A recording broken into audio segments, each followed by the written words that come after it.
Every photograph on this list was taken in a moment that felt completely ordinary. A teenager poses on a rooftop. A bride laughs in the street. A politician photographs his smiling family. A boy sits on his father's shoulders beside a parked car. None of them knew what was about to happen, and in some cases, neither did the photographer. The shutter clicked. The image was captured. And then seconds or minutes later, everything in the frame was gone. These are 50 photographs that governments tried to bury, institutions tried to suppress, and history tried to look away from. Images of final moments, last smiles, and the exact instant before catastrophe. Some became key evidence in criminal trials. Some changed laws. Some still have no official explanation. Once you understand what you're looking at in each of these, you won't be able to look at them the same way again. This is 50 banned photos you shouldn't see.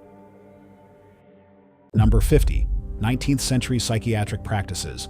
Germany, 1890. An era when the walls of psychiatric institutions echoed not with healing, but with punishment disguised as care. One of the most disturbing methods involved forcing patients to hold a crucifix-like position for hours at a time, arms extended and body rigid. Doctors believed the posture subdued unruly minds, though in reality it deepened trauma, caused physical injury, and achieved nothing except exhaustion. The patients locked in these cold rooms were not being treated for illness. They were being punished for it, shaped by an understanding of mental health so primitive that fear and ignorance drove every decision behind those walls. These photographs survived because institutions documented them as proof of progress, as medical evidence of modern care. What they actually document is how recently the line between medicine and cruelty was invisible. And yet, history rarely stays quiet, because the next incident shows how that same cruelty could erupt in broad daylight, shocking an entire nation. Number 49. Monson Motor Lodge Incident. In 1964, at the height of the United States civil rights struggle, the Monson Motor Lodge in Florida became the stage for one of the most damning photographs of the era. During a peaceful swim-in, manager James Brock marched to the poolside and poured muriatic acid directly into the water where black activists were swimming, intending to force them out. The image of acid splashing into a pool where people were peacefully protesting traveled across the nation within days, and it didn't require commentary. The act explained itself. What Brock intended as a humiliation became the visual argument that shattered political resistance to the Civil Rights Act of 1964, which passed less than 3 weeks later. The world saw courage and injustice laid bare in a single frame, and moments like these reshaped American law forever, even as others found themselves thrust into the spotlight simply because of how they looked, like the next figure on our list. Number 48. Stefan Bobrowski, the Lion Man.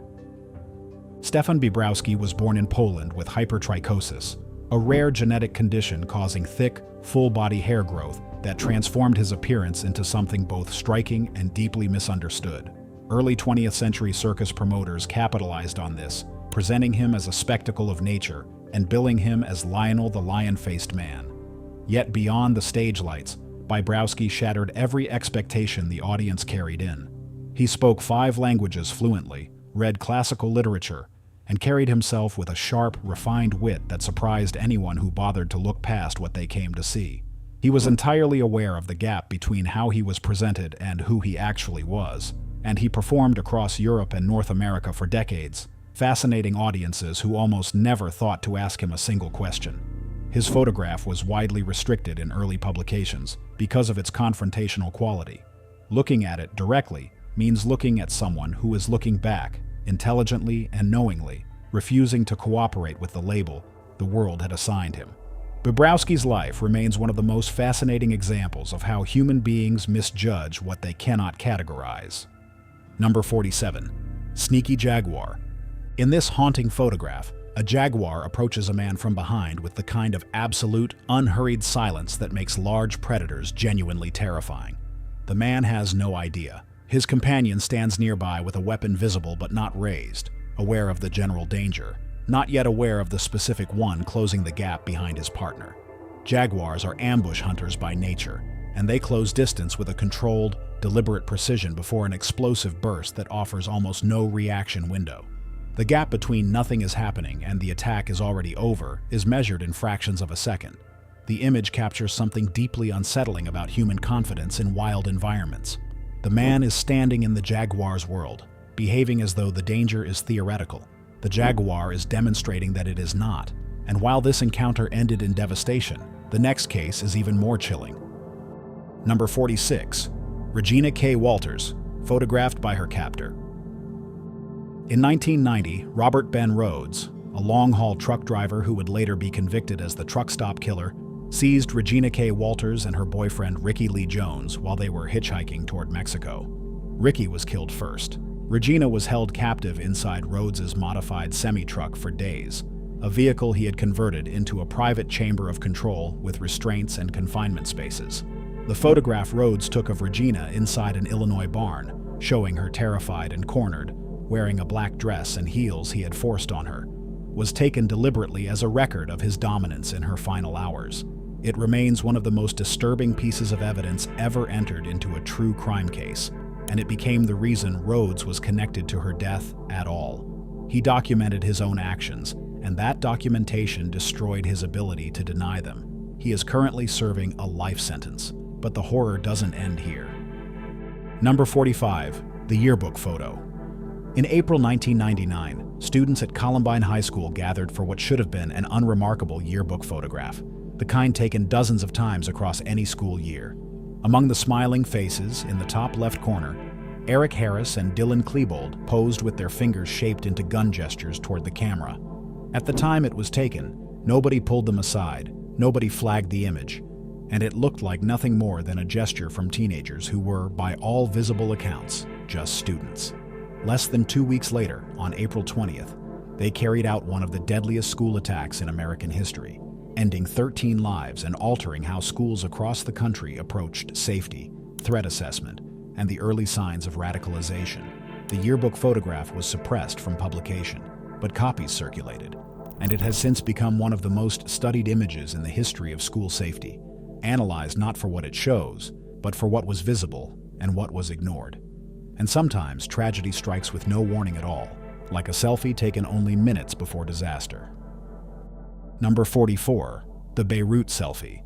A group of Lebanese teenagers took a selfie on an ordinary afternoon in Beirut, capturing a carefree moment of friendship with no weight behind it. One of them, Mohammed Shar, stood at the center, looking directly into the camera, completely unaware that these would be the last seconds of his life.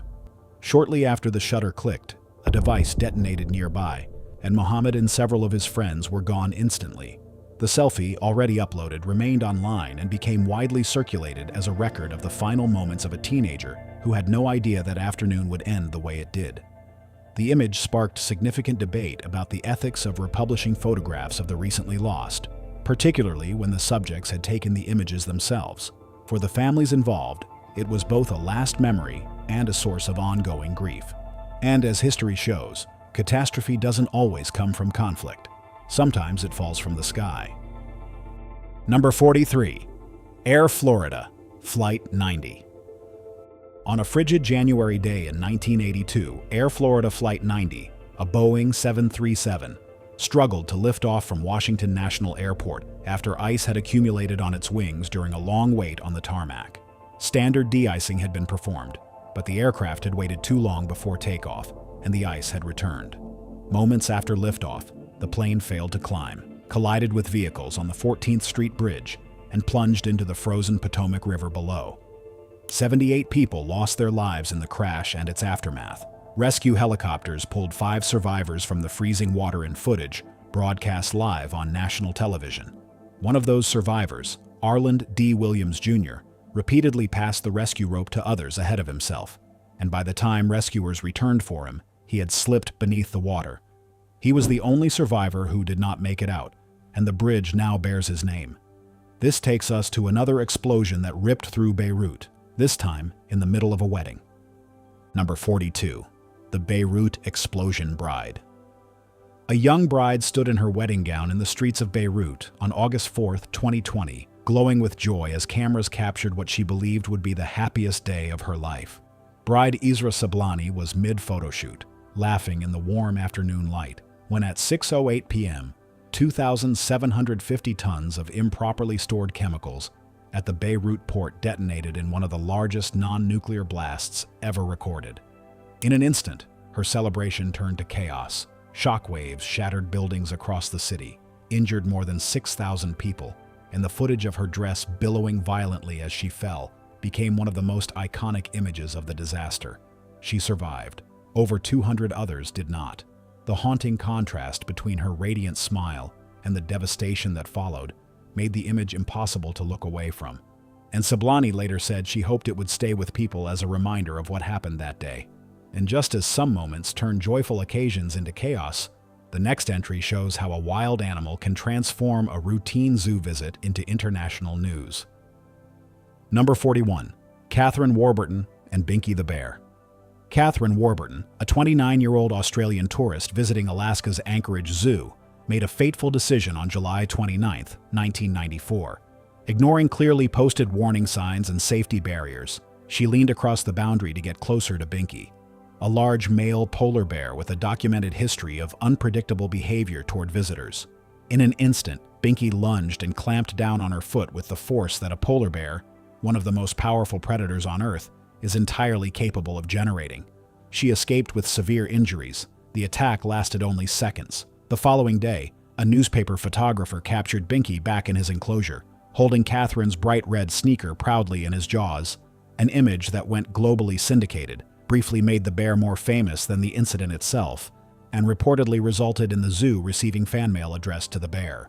It became a widely cited case study in the dangerous gap between how people perceive captive animals and what those animals actually are. Number 40. Ukrainian soldier on a landmine. In this striking image from 2023, a Ukrainian soldier charges across open ground, unaware he is inches from a hidden device buried in the earth beneath him. The tension in the photograph seems almost frozen, one of those moments where fate holds its breath. The device detonated seconds later, throwing him violently off his feet and costing him his right leg, a reminder of how instantly and completely a single step can rewrite a life. Ukraine is currently one of the most heavily mined territories on Earth, with the UN estimating tens of thousands of square kilometers of contaminated land that will continue posing a risk to civilians and soldiers for decades after the conflict ends. The photograph captures one soldier, one moment, but the scale of the problem behind it is orders of magnitude larger. And as haunting as this image is, the next story takes us into a wartime execution that has disturbed historians for decades. Number 39. Sergeant Leonard Siflete. Sergeant Leonard Siflete was an Australian Special Forces soldier captured during a reconnaissance mission in New Guinea during World War II, an unforgiving battleground known for treacherous terrain and no mercy for those taken prisoner. This photograph shows him kneeling, hands bound behind his back, moments before his execution at the hands of Japanese forces. The image was found on the body of a Japanese soldier killed in combat and was later published in Life magazine, becoming one of the most widely distributed photographs from the Pacific Theater and evidence submitted in post-war proceedings. Historians have noted that Siflete's expression appears deliberately composed. A man who had no remaining options and chose how to face what was coming with whatever dignity the moment allowed. Whether that reading is accurate or a projection onto someone who simply had no choice, the photograph has never stopped demanding a response from every person who sees it. Siflete's final moments reflect a truth that soldiers have always carried, that when a mission goes wrong in the wrong place, there are no negotiations and no rescue, only the brutal weight of war settling in. Number 38. Karl Wallenda's final walk.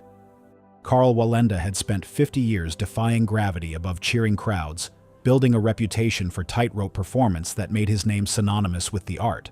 But in March of 1978, at the age of 73, he attempted a wire walk between two hotels in San Juan, Puerto Rico, 121 feet above the street below, a stunt he was determined to prove age could not take from him.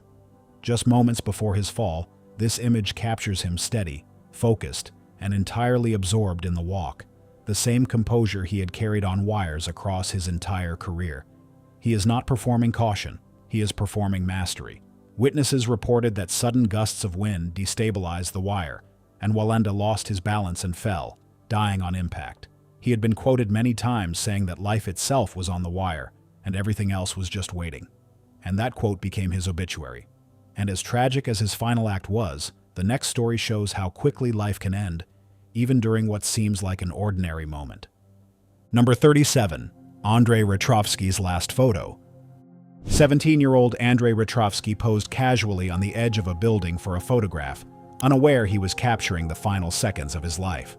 His friends later recalled that nothing seemed unusual that day, just a teenager climbing somewhere he probably shouldn't for a better angle, the way teenagers often do.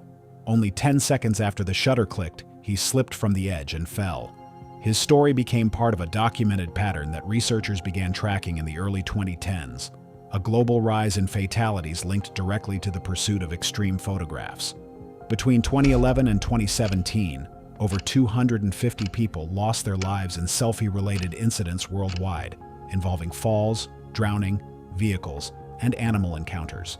Retrovsky is one of the names behind those numbers, and his story has since been used as a warning about just how thin the margin is between a good shot and a last one. While Andrei's case was accidental, the next tragedy involves a wild animal whose instincts could not be reasoned with. Number 36. Siegfried and Roy.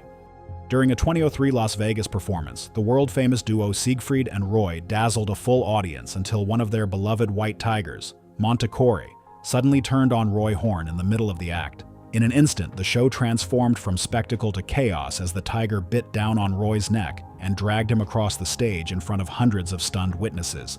The attack caused severe injuries, partial paralysis, and a lifetime of medical complications that Roy carried until his passing in 2020. Their long-running act, an iconic piece of Las Vegas entertainment, built on the premise that trust and expertise could safely bridge the gap between humans and apex predators, ended that night, and it never reopened. Roy himself later said he believed Montecore was attempting to protect him after he stumbled, reacting the way tigers do when they see a companion fall. But regardless of the reason, an era built on illusion, trust, and dangerous beauty collapsed in a single, unrepeatable second. And in the next entry, danger returns in a setting where mastery over nature was supposed to be second nature. Number 35. Ali Khan Samsudin. Ali Khan Samsudin, Malaysia's famed King of Snakes, had built a reputation over decades on pure fearlessness. He performed heart-stopping routines, often surrounded by dozens of live cobras simultaneously, relying on years of accumulated experience, intimate knowledge of the animals, and an uncanny calm that audiences found both mesmerizing and difficult to believe. But in 2006, during a routine performance, a cobra struck faster than he could react, and the bite proved fatal, cutting short the life of a man who had spent decades performing the act that ultimately ended him. His story carries a truth that no amount of expertise can fully eliminate. He understood those animals better than almost anyone alive, and it still wasn't enough. Cobras are not partners, and they are not tamed. They are venomous animals operating on instinct, and instinct makes no allowances for reputation or years of experience. And from a performer betrayed by his craft, we shift to a darker betrayal, one committed by someone who was supposed to be trusted. Number 34. Jolie Callan. Jolie Callan joined her ex-boyfriend, Lauren Bunner, for what was presented as a peaceful hike in Chiaha State Park, Alabama, on August 30th, 2015. The photographs he took of her along the trail, smiling, standing against rugged cliffs completely at ease, would later become chilling evidence in a criminal case. At some point on that trail, Bunner pushed her from a 40-foot cliff. She did not survive, and he subsequently attempted to frame her death as an accidental fall. Investigators analyzed the photographs he had taken of her in the hours prior, and combined with phone records, witness accounts, and forensic evidence, they contradicted his version of events entirely. Bunner was convicted and sentenced to life in prison. The photographs he chose to take of Jolie during the hike became a record of his own premeditation, submitted as evidence against him in court. And from a crime born out of calculated violence, we move next to a hero whose final moments were spent saving others. If this video is hitting harder than you expected, go ahead and hit that like button. It helps more people find it, and these stories genuinely deserve a wider audience. We're not even halfway through yet, and the next 16 entries are where the historical weight gets truly sobering. Stay with us. Number 33. Saman Gunan, Thailand Cave Rescue. This photograph captures former Thai Navy SEAL Saman Gunan just before he embarked on the rescue operation that captivated the world in 2018. 12 boys and their football coach were trapped deep inside the Tam Luang cave system in northern Thailand, surrounded by rising floodwaters and shrinking oxygen after monsoon rains sealed the passages behind them. Gunan had retired from active duty, but volunteered specifically to help, diving through flooded, pitch-black passages to deliver oxygen tanks to the trapped group. He completed the delivery. On the return journey, he lost consciousness from oxygen deprivation and could not be revived. He was gone before a single one of the boys had been rescued. He knew the risk he was taking, and he went anyway. All 12 boys and their coach were ultimately brought out alive over the following days. A statue of Saman Gunan now stands at the entrance to the cave where he gave his life, and his photograph is the face of what that rescue actually cost. Number 32. Shoreham Airshow Disaster. During the Shoreham Airshow in West Sussex, United Kingdom on August 22, 2015, spectators watched in anticipation as a Hawker Hunter jet climbed into a looping maneuver. Something went terribly wrong. The aircraft failed to complete the loop at the altitude and speed it was traveling, plummeting down and crashing directly onto the A27 dual carriageway below. 11 people lost their lives, none of them at the airshow, all of them in vehicles on a road they happened to be driving along when the jet came down. The pilot survived, though he suffered serious injuries. The disaster triggered a comprehensive review of airshow safety regulations across the UK, resulting in stricter approvals for aerobatic maneuvers and mandatory buffer zones over populated roads and areas. Those regulations came too late for the 11 people who died on that road, a stark reminder that when high-speed aircraft and populated civilian areas share the same sky, the margin for error is measured in lives. Number 31. James Bulger. In this heartbreaking image from 1993, 2-year-old James Bulger is seen walking hand-in-hand with an older boy through the Strand shopping centre near Liverpool. What appeared in the grainy CCTV footage to be an entirely innocent moment. Hours later, James had been taken several kilometers across the city by two 10-year-old boys, Robert Thompson and John Venables, who ended his life on a railway line. The case shocked the world not only for its brutality, but for the age of those responsible. Thompson and Venables became the youngest convicted perpetrators of this kind of crime in UK history, and their case ignited fierce national debate about the age of criminal responsibility, the impact of violent media, and what conditions can produce violence in children. The CCTV still of James walking with one of the boys who would take his life became one of the most haunting images in modern British crime history, and it remains restricted from full republication in several jurisdictions. It is a photograph that captures innocence betrayed in the most unimaginable way. Number 30.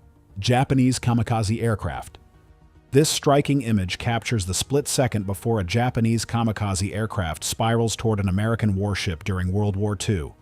An attack strategy born from desperation and driven by a nationalism that asked its youngest men to become weapons. Kamikaze pilots were often teenagers, and men in their early 20s told their sacrifice would protect Japan's future and honor their families, though the reality was that by late 1944, Japan had lost air superiority and was compensating through sheer human cost. In the same frame, a B-24 Liberator is visible mid-disintegration after a direct hit from anti-aircraft fire, flames trailing as it falls. Two different nations, two different aircraft, the same moment of irreversible destruction. Nearly 4,000 kamikaze pilots flew these missions between 1944 and 1945. They inflicted significant damage, and they did not change the outcome of the war. The photographs of their approach were classified by U.S. military command at the time, because leadership did not want the American public to understand how effective the attacks were. The next story shows another man who dared to challenge the air, this time from atop a Parisian icon. Number 29. Franz Reichelt. Franz Reichelt, an eccentric French-Austrian tailor-turned-inventor, was completely convinced he had designed a wearable parachute suit that would revolutionize aviation safety and save the lives of pilots in distress. Confident in his creation, and determined to demonstrate it publicly, in 1912 he chose the Eiffel Tower as his testing ground, a spectacle that drew reporters, film crews, and curious crowds. Moments before stepping off the first platform, he stood at the edge, appearing calm, even proud, fully certain of what would happen next. But when he leapt, the parachute failed to open, and he fell 187 feet to the frozen ground below. Autopsy reports later revealed that he had suffered a heart attack during the fall, meaning he was likely gone before he ever hit the ground. The film of his jump, one of the earliest recordings of a fatal accident, is publicly available today, and in it, he looks composed, even satisfied. The gap between his absolute certainty and what actually happened has made his story one of the most cited examples of fatal overconfidence in the history of invention. His story became both cautionary and legendary. Number 28. President John F. Kennedy. This iconic photograph shows President John F. Kennedy's motorcade driving down Main Street in Dallas on November 22, 1963, surrounded by cheering crowds, waving flags, and the kind of public warmth that motorcades are designed to generate and display. The president is visible, waving, entirely at ease with the crowd around him. Just minutes later, as the motorcade turned onto Elm Street and passed the Texas School Book Depository, shots were fired. Kennedy was struck and died at Parkland Memorial Hospital shortly after, at the age of 46. His assassination remains one of the most documented and simultaneously most debated events in American history. The Warren Commission concluded that Lee Harvey Oswald acted alone, though declassified documents and decades of independent research have produced questions that persist to this day.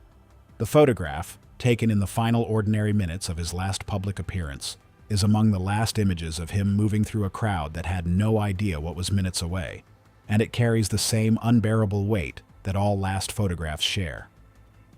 Number 27. Oklahoma City bombing. This chilling image is connected to the moments before the Oklahoma City bombing on April 19, 1995, when a rental truck loaded with approximately 4,800 pounds of homemade explosives was detonated outside the Alfred P. Murrah Federal Building. The blast destroyed the face of the building, taking 168 lives, including 19 children in a second-floor daycare center, and injuring nearly 700 more. Timothy McVeigh, a former U.S. Army soldier, carried out the attack as an act of domestic anti-government extremism and was convicted and put to death in 2001. It was the deadliest act of domestic terrorism in American history at the time, shattering the illusion that such catastrophic violence could only come from foreign threats. The photograph of firefighter Chris Fields carrying 1-year-old Bailey Almond from the wreckage won the Pulitzer Prize and became one of the defining images of the decade. And as horrifying as this attack was, the next entry captures a moment where political violence unfolded live on national television. Number 26. Otoya Yamaguchi strikes politician Inajiro Asanuma. This photograph freezes the exact moment Otoya Yamaguchi, a 17-year-old ultranationalist, rushed the stage during a nationally televised political debate in Tokyo in 1960 and drove a traditional sword blade into the abdomen of Inajiro Asanuma, chairman of the Japan Socialist Party, before a live audience and broadcast cameras. Photographer Yasushi Nagao captured the precise moment of the attack. The blade already inside Asanuma, Yamaguchi's expression fixed, and the image went on to win the World Press Photo of the Year award, becoming one of the most recognized political photographs ever taken. Security subdued Yamaguchi at the scene. 3 weeks later, he died by suicide in his detention cell. Asanuma did not survive the attack. The broadcast was one of the first instances in history of a political attack captured on live television, and it ignited a national reckoning in Japan about extremism, the influence of ultranationalist movements, and what happens when political violence walks onto a stage in front of a live camera. And from this act of political violence, we shift to a tragedy involving someone who had barely begun her career. Number 25. Officer Ashley Gwindon. This photograph shows Officer Ashley Gwindon smiling proudly on her very first day with the Prince William County Police Department in Virginia in 2016, a day she had worked and trained toward for years. Her career began with excitement and promise, but tragedy struck only hours into her first shift. Responding to a domestic disturbance call, Ashley and 2 other officers arrived at a home where Ronald Hamilton had already harmed his wife Crystal before police reached the door. When officers approached, he opened fire. Ashley Gwindon was killed. The 2 other officers were seriously wounded. Hamilton was sentenced to death, a penalty later reduced to life without the possibility of parole. Ashley was 28 years old and had been a police officer for less than 12 hours. Her photograph, taken on a day that felt like the beginning of everything, became a memorial image circulated around the world within 24 hours of her passing, and a stark reminder that the dangers officers face are present from the very first moment they put on a uniform. From her tragic first shift, we move to a pilot whose single mission altered the course of world history. Number 24. Colonel Paul Tibbets and the Enola Gay. In this haunting image, Colonel Paul W. Tibbets Jr. waves confidently from the cockpit of the Enola Gay, a Boeing B-29 Superfortress, in the pre-dawn hours of August 6, 1945, moments before he carried out one of the most consequential and debated missions in the history of warfare. Hours later, the Enola Gay released the first atomic weapon used in combat over the city of Hiroshima, Japan, unleashing destruction on a scale that had never existed before. A blast and its aftereffects that claimed between 90,000 and 166,000 lives by the end of that year. Tibbets maintained for the rest of his life, he died in 2007, that the mission was the right decision, arguing it shortened the war and ultimately saved more lives than it cost. He never expressed public regret, and he requested that no grave marker be provided upon his death, specifically to prevent it from becoming a site for protest. He remains one of the most historically significant and morally debated figures of the 20th century. The event ended countless lives and reshaped global politics and warfare in ways still felt today. Number 23. Ayrton Senna, before the 1994 San Marino Grand Prix. This photograph captures Formula One legend Ayrton Senna in a quiet, reflective moment before the 1994 San Marino Grand Prix at Imola, Italy. Known for his fierce competitiveness and almost supernatural skill behind the wheel, Senna rarely displayed vulnerability. Yet here, those who knew him described his demeanor that day as unusually subdued, as if he sensed something the rest of the paddock didn't. The race weekend had already been marked by a serious crash involving Rubens Barrichello on Friday, and a fatal incident involving Roland Ratzenberger on Saturday, the first fatality Formula One had seen in 12 years. Senna was leading on lap 7 when his car left the track at Tamburello Corner at nearly 300 kilometers per hour and struck a concrete wall. He was 34 years old. His passing sent shockwaves through the motorsport world and prompted an immediate and sweeping overhaul of Formula One safety standards. Cockpit structures, barrier systems, runoff areas, and helmet designs that protect drivers today are a direct legacy of what happened at Imola that afternoon. Senna's legacy remains powerful, inspiring generations of drivers who came after him. Number 22. Sing Sing electric chair.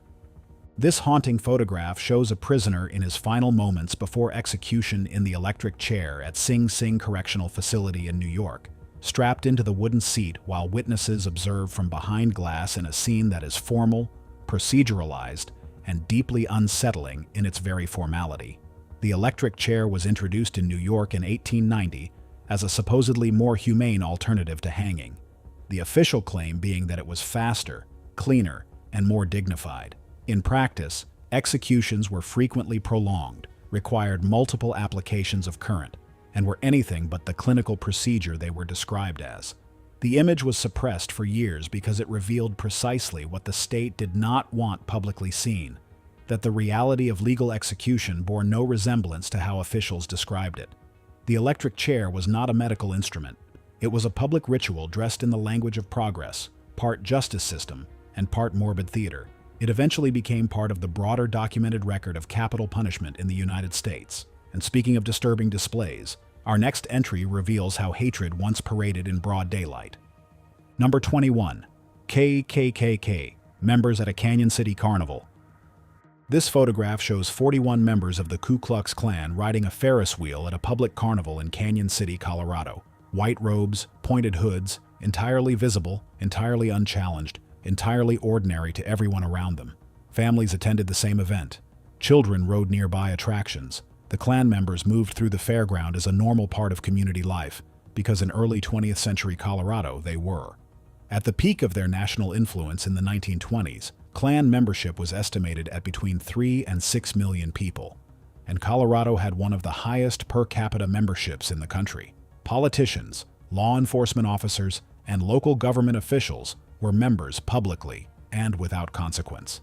The Ferris wheel photograph captures something that is in some ways more disturbing than images of overt Klan violence: the complete and total ordinariness of extremism when a society has normalized it, when it rides carnival rides and nobody blinks. It serves as a painful, irreplaceable reminder that hatred doesn't always operate in shadows, and that it thrives most when it's allowed to stand in broad daylight. And with that, the countdown continues. We're nearly halfway through, and if you're not subscribed yet, now is a good time to fix that. We cover historical events, true crime, and stories like these on a regular basis. Hit subscribe so you don't miss what's coming. The final 20 entries on this list are the ones that tend to stay with people the longest. Don't leave before number 1. Number 20. Albert Einstein at Lincoln University. In an era when segregation divided American classrooms, neighborhoods, and institutions with the full backing of law, Albert Einstein made a quiet but unmistakable stand. His visit to Lincoln University in Pennsylvania, the first institution in the United States to grant college degrees to black students, was far more than a polite academic gesture. Einstein didn't just arrive to lecture about physics. He sat with students, listened to their experiences, and publicly and plainly called racism America's worst disease. For the most famous scientist in the world to say that in 1946, before the civil rights movement had formally begun, was not a symbolic nicety. It was a political choice, and it came with real professional risk. Einstein had been under FBI surveillance for his associations and public statements, and this photograph from Lincoln University, showing him in easy, equal conversation with black students, was deliberately minimized or omitted from mainstream coverage of his life and legacy for decades afterward. It complicates the familiar image of Einstein as a purely apolitical figure of intellect, which is exactly why it deserves to be seen and remembered. Number 19. The mushroom cloud over Nagasaki. The sky above Nagasaki on August 9, 1945, billowed upward into the infamous mushroom cloud, an image that sends a chill through anyone who truly understands what they're looking at. The Fat Man device detonated at 11:02 a.m. local time, approximately 1,650 feet above the city, and the cloud rose to over 18 kilometers. The city below ceased to exist in any recognizable form within seconds. Approximately 40,000 people perished instantly from the blast and heat. By the end of 1945, the combined toll of radiation exposure, burns, and related illness pushed that number to between 60 and 80,000. Nagasaki was not even the primary target that day. Cloud cover over Kokura forced the aircraft to redirect. The photograph of the cloud is frequently described as beautiful, in a way that makes it more disturbing, not less. The physical spectacle of a nuclear event produces an image the brain processes aesthetically before it processes it morally. That gap between what the image looks like and what it represents is exactly why it has never stopped being studied, and why the haunting beauty of the cloud will always hide the tragedy beneath it. Number 18. Hungarian Jews at Auschwitz. This image comes from the Auschwitz album, a collection of photographs taken by SS personnel at Auschwitz-Birkenau in May and June of 1944, documenting the arrival and processing of Hungarian Jewish deportees. It is one of the only known sets of images showing the entire sequence from arrival at the platform to the selection process. Families were separated the moment they stepped off the transport trains, men in one direction, women and children in another. Those deemed fit for forced labor were sent deeper into the camp. Those deemed unfit, the elderly, children under 15, and their mothers, were directed elsewhere. Most had no idea what that direction meant. The process was deliberately designed to prevent alarm, to keep everything orderly and quiet until it was too late. Auschwitz-Birkenau was responsible for approximately 1.1 million deaths, the majority of them Jewish. The album survived only because a survivor, Lily Jacob, found it in an abandoned camp at the war's end and recognized her own family in the photographs. It is now held at Yad Vashem in Jerusalem, and it remains one of the most important photographic records of the Holocaust in existence. Yet the cruelty of one nation was not the only horror of the era. Number 17. Nsala of Walla, the Congo Free State. In 1904, a man named Nsala sat before a camera holding the severed hand and foot of his 5-year-old daughter, Boali, remains left as a deliberate punishment by Belgian soldiers because he had failed to meet his rubber harvesting quota under the regime of King Leopold II of Belgium. Under Leopold's personal rule of the Congo Free State, which was not a state in any meaningful sense, but a private colony operated for rubber extraction, forced labor, mutilation, and mass violence were systematic and documented tools of control.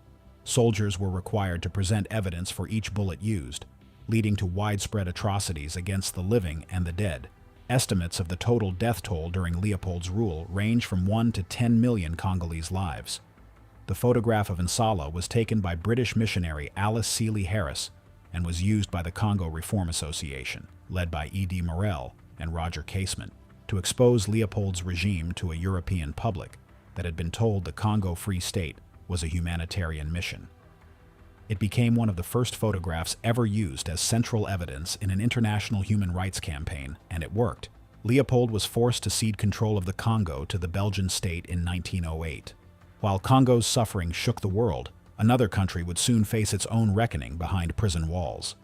Number 16. The Carandiru Prison Incident.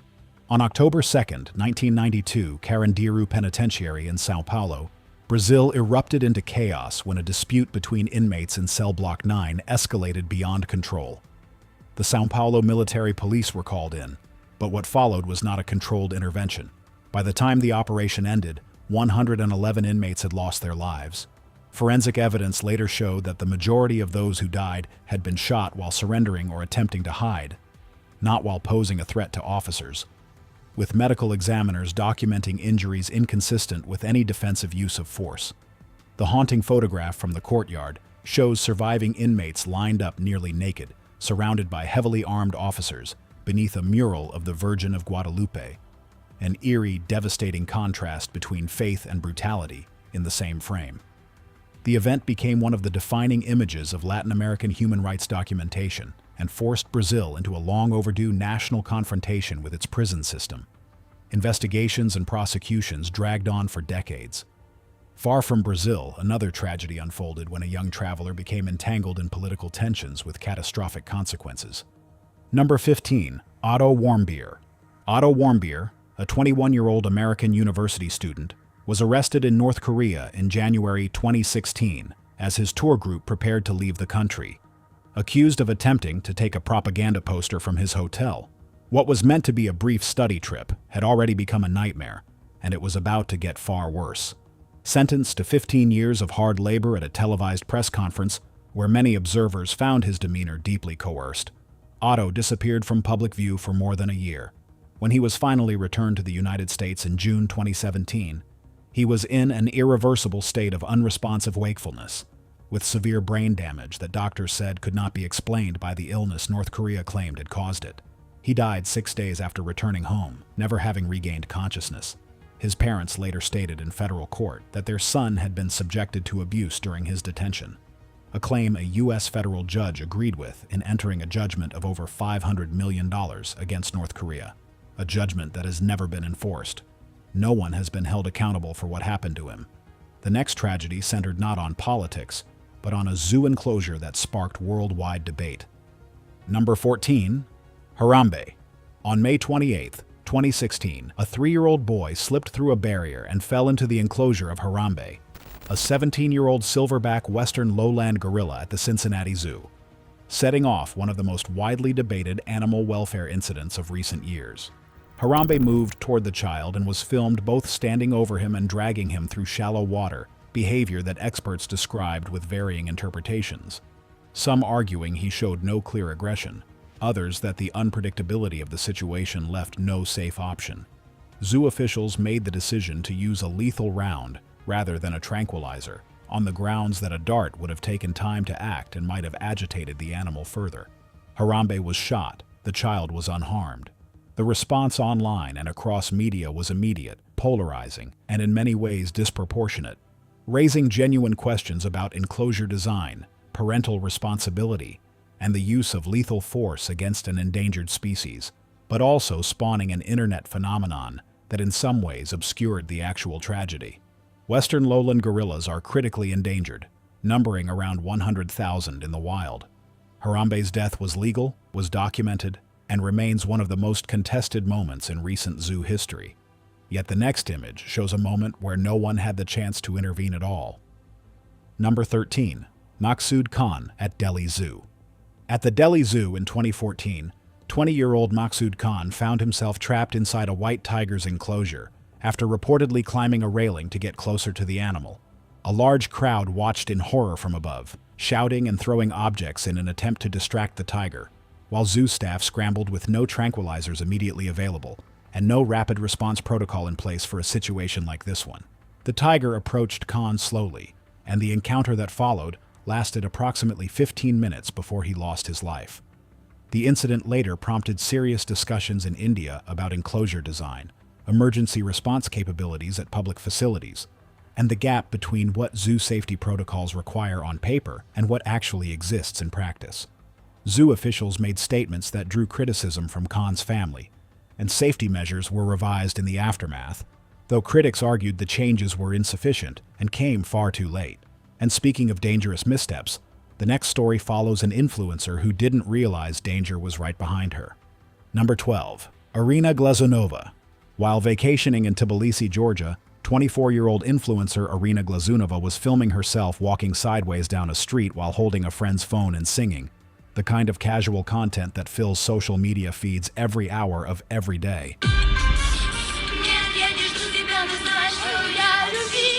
She was not watching where she was going. Behind her and below was the open entrance to a metro station, an unguarded drop of approximately 16 feet to a hard concrete floor, with no barrier and no warning visible from her angle. She stepped back into it and fell. The video captured everything. She suffered a severe skull fracture and passed from her injuries.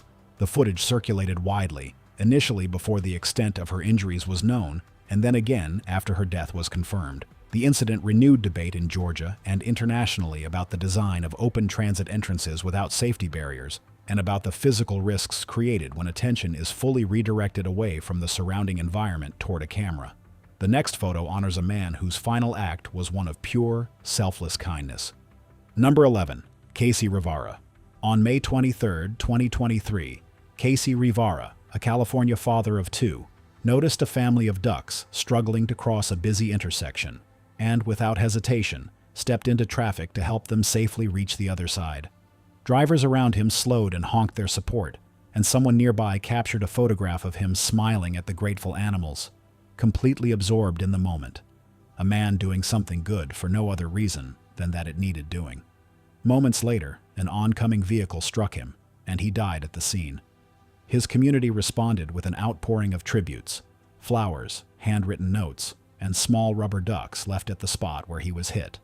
The photograph, taken in the final seconds of his life, showing him grinning in the middle of a busy road surrounded by ducks, became the image used in every tribute and every memorial article.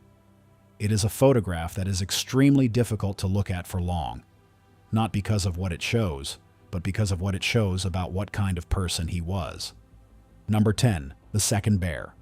The hunters in this photo stand proudly beside the black bear they have brought down, a standard trophy image, the kind taken thousands of times each year across North America, unremarkable at first glance. But what sets this photograph apart is visible in the tree line directly behind them. A second bear, watching from the shadows. Whether it is a mate, a sibling, or simply an animal drawn by the sounds and scent of what just happened, is impossible to determine. But it is clearly there, and the hunters are completely unaware of it. The image occupies an uncomfortable, almost indefinable space. It is not a photograph of violence. That has already occurred. It is a photograph of the aftermath of violence, observed in silence by something that has every reason to observe it. The bear in the shadows doesn't charge, it doesn't flee, it simply watches from the dark. And somehow, that stillness is more unsettling than anything that happened before the shutter clicked. From the wilderness, we jump to a modern danger fueled by the relentless pursuit of the perfect photograph. Number 9. Xenia Ignatova. 17-year-old Xenia Ignatova had developed a practice of climbing high-rise buildings for extreme rooftop photographs, part of a culture that grew significantly in Russia and Eastern Europe in the early 2010s, where young people known as roofers climbed construction cranes, apartment towers, and industrial structures for the shot, building audiences and chasing the image that would be impossible to replicate from the ground. On this day, she climbed another high-rise and prepared for the next photograph. She slipped, falling onto high-voltage power lines carrying 1,500 volts below. The tragedy shocked her community and spread worldwide, becoming a heartbreaking warning about the real and permanent risks behind extreme photography. Xenia wasn't the only one whose final moments were captured on camera. Another tragedy unfolded underwater, and the footage is even more haunting. Number 8. Tina Watson's Honeymoon. Tina and Gabe Watson had barely begun their honeymoon in Australia when Gabe suggested a scuba dive at the Great Barrier Reef, a place he claimed to know well. But beneath the shimmering water, the story darkened. Tina, inexperienced and visibly anxious during the descent, began struggling with her equipment underwater, while Gabe was observed by a fellow diver swimming away from her rather than toward her. This photograph shows Tina lying motionless on the ocean floor in her final moments, taken by another diver who witnessed what was unfolding. By the time anyone reached her, she had drowned. Gabe Watson was investigated in both Australia and the United States. In Australia, he was convicted of failing to render assistance and served a brief sentence. Back in Alabama, prosecutors charged him with a more serious offense, arguing the drowning was intentional and motivated by a life insurance policy. He was acquitted of that charge in 2012. The photograph of Tina on the ocean floor became central to both proceedings, and the case remains one of the most debated in recent crime history. Investigations later raised disturbing questions about Gabe's actions that have never been fully resolved. Number 7. Steven Weber's proposal. During a 2019 vacation in Tanzania, Steven Weber had planned a proposal his girlfriend would never forget. Staying in an underwater lodge, he swam outside the room's glass window and pressed a handwritten note against it, telling her he loved her and asking her to marry her. He smiled, holding a ring box, completely proud of the moment he had built. She said yes. The footage captured everything, but Steven had miscalculated his oxygen supply, and before he could reach the surface, he ran out of air. The joyful moment transformed into heartbreak in real time. His fiancée later chose to share the footage publicly, saying she wanted people to see the proposal as he had intended it, as an act of love, before they heard about how it ended. The video has since been viewed millions of times, and it exists in an almost unbearable space between joy and grief. A man pressing a note to a window, smiling, holding a ring box, proud of something he would not live to complete. There is nothing else quite like it. Number 6. The Omagh bombing. In this seemingly innocent photograph taken in Omagh, Northern Ireland in 1998, a young boy sits joyfully on his father's shoulders beside a parked car. The moment appears completely wholesome and peaceful, a normal Saturday afternoon captured in a single frame, until you learn the truth. The real IRA had phoned in coded warnings about a device in Omagh town center, but the location information given was incorrect, and police moved crowds in the wrong direction, toward the vehicle, not away from it. At 3:04 p.m., the car detonated in one of the deadliest attacks of the Troubles, claiming 29 lives, including a woman pregnant with twins, and injuring more than 220 others. The photograph of the boy on his father's shoulders, taken beside the car that would shortly detonate, was published globally as one of the defining images of the bombing. The family in the photograph survived. No one has ever been specifically convicted of carrying out the Omagh attack. And while this attack shocked a nation, the next tragedy unfolded on the subway tracks of New York. Number 5. Ki Suk Han on the subway platform.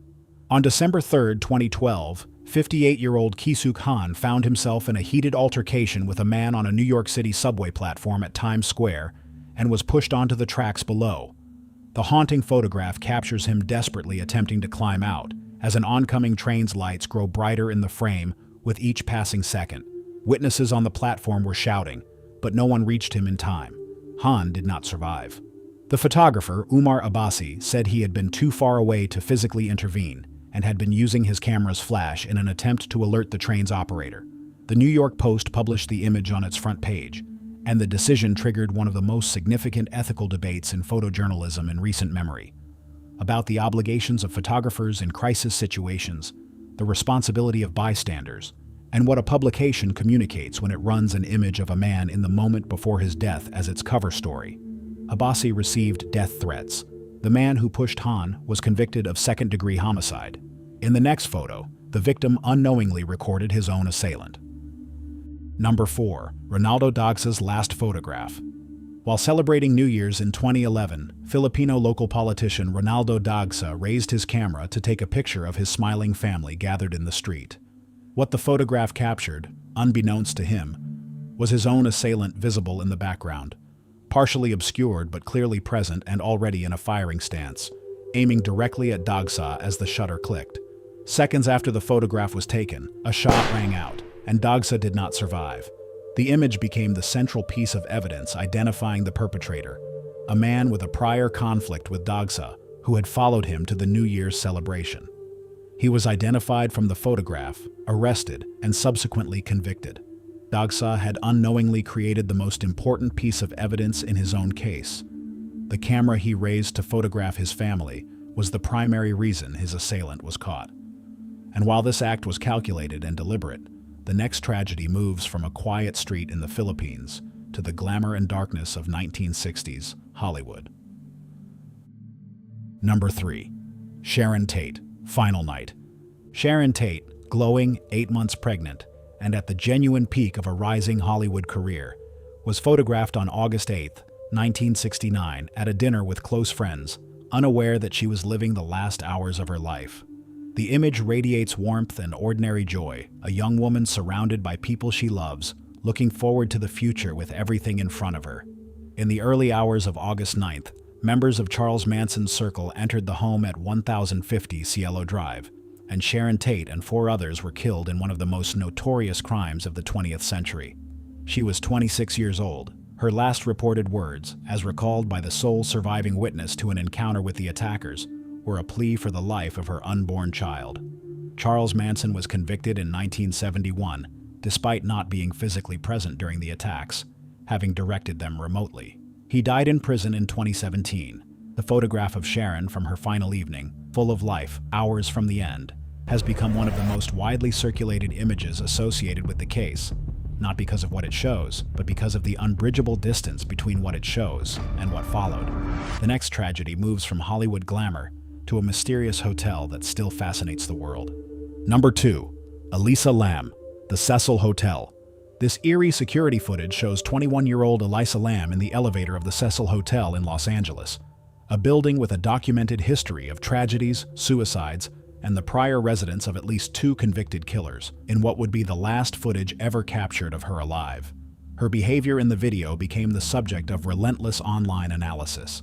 She presses multiple floor buttons, steps in and out of the elevator repeatedly, appears to speak to or gesture towards someone not visible in the frame, and moves her hands in ways that generated years of theories ranging from the mundane to the deeply unsettling. The elevator doors behave unusually, staying open far longer than normal. Weeks after her disappearance, her body was discovered inside one of the hotel's rooftop water tanks, after guests complained about low water pressure and discolored water coming from their taps. Her death was ruled accidental. She had been diagnosed with bipolar disorder, and the coroner concluded a mental health episode contributed to the circumstances that ended her life. The footage was released by police during the search and has never fully stopped generating questions. The Cecil Hotel closed permanently in 2023. And now, we arrive at the final image. Number 1. The woman long believed to be Josephine, Wyatt Earp's wife, may not be her at all. The silk dress photo appeared on the cover of Glenn Boyer's 1976 book, I Married Wyatt Earp, with Boyer claiming it dated to 1880. But the image's copyright was registered in 1914, making that impossible. The misidentification has been spreading ever since. 50 photographs. Some changed laws. Some convicted the people who took them. Some became the only remaining proof of events that powerful people needed the world to forget. And some are simply records of ordinary moments that turned, in an instant, into something none of the people in the frame could have imagined. If any one of these stories stayed with you, drop the name in the comments. Share this video if you think these stories deserve a wider audience. And subscribe. There is more where this came from.